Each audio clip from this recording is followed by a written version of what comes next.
And now we'd like to introduce a new correspondent here at the NewsHour, Amna Nawaz. Amna, welcome. Thank you so much, Judy. It is great to be here. And we are so glad to have you. And tonight you have the story about these recently discovered trove of documents that give us new insight into what life was like under ISIS. That's right. It's a fascinating story. It takes us to Mosul, which is the second city in Iraq, the largest city that fell under ISIS control back in 2014. Now, by late 2016, those ISIS forces were driven out after months of fighting, a brutal bombing campaign, and block-by-block battles. But they left behind evidence of how they controlled the city and their would-be caliphate. This came in the form of thousands of documents detailing everything from how residents were punished to how taxes were levied.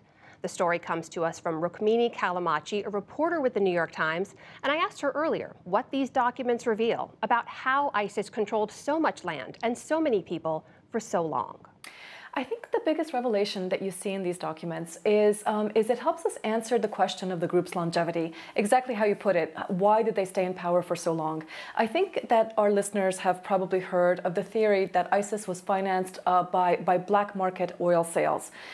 Black market oil sales were a part of ISIS's spreadsheet, but the documents I recovered showed that they relied overwhelmingly on things that could not be bombed. The people under their control who were being taxed, the commerce that those people generated, which was also taxed, and the dirt under their feet. And agriculture was actually an enormously important source of financing for ISIS. The spreadsheets that I recovered included the daily gross revenue sheets for the Islamic State, and it showed that weeks and weeks after the start of the military operation to take back Mosul, the group was making literally millions off of things like the sale of flour, the sale of barley and wheat, sheep's milk, the most boring things possible, which are, of course, the very things that you cannot bomb. There's no clear way to bomb a barley field or a flock of sheep without completely ruining the landscape of northern Iraq. Now, Rukmini, you spent over a year searching for these documents. Tell me a little bit more about how and where you found them. We found the first big batch of documents in December of 2016, and I did a total of 5 trips to Mosul. We ended up finding records in 11 cities, towns, and villages. And the thing that we learned early on is that we were essentially in competition with intelligence agencies who were also trying to find these records. So we didn't have almost any luck searching the major ISIS headquarters, the headquarters of their military bases or of their major offices. We learned to stay off the beaten track. And for example, the first batch of documents that we got was in a tiny village called Omar Khan, located southeast of Mosul. It's a place where security forces had gone through very rapidly, and so I think they hadn't properly searched it. We went to a building that villagers had identified as one of the ministries of ISIS. Inside the actual building, we found nothing. On the way out, I stopped at what I thought was an outhouse before we were about to get into the car, and it was in this outhouse, which was not an outhouse, that we found hundreds and hundreds of documents. I want to ask you about one specific story that you highlighted in there. It's a story of a man named Mahmoud Ismail Salim. He's an agriculture department employee there. He basically signed off on ISIS orders to seize land from targeted groups. I'm curious what you heard on the ground there about why people in Mosul decided to stay and basically help facilitate the ISIS regime. So ISIS, as you know, is a Sunni group. They are 100% Sunni. So as soon as they took over the area, Christians, Shias, Yazidis fled immediately. And what was left was the Sunni population of Mosul and the surrounding areas, which was still sizable. What the people told me is that they stayed for a host of reasons. They wanted to protect their families. They wanted to protect their homes, which they knew would be seized if they left.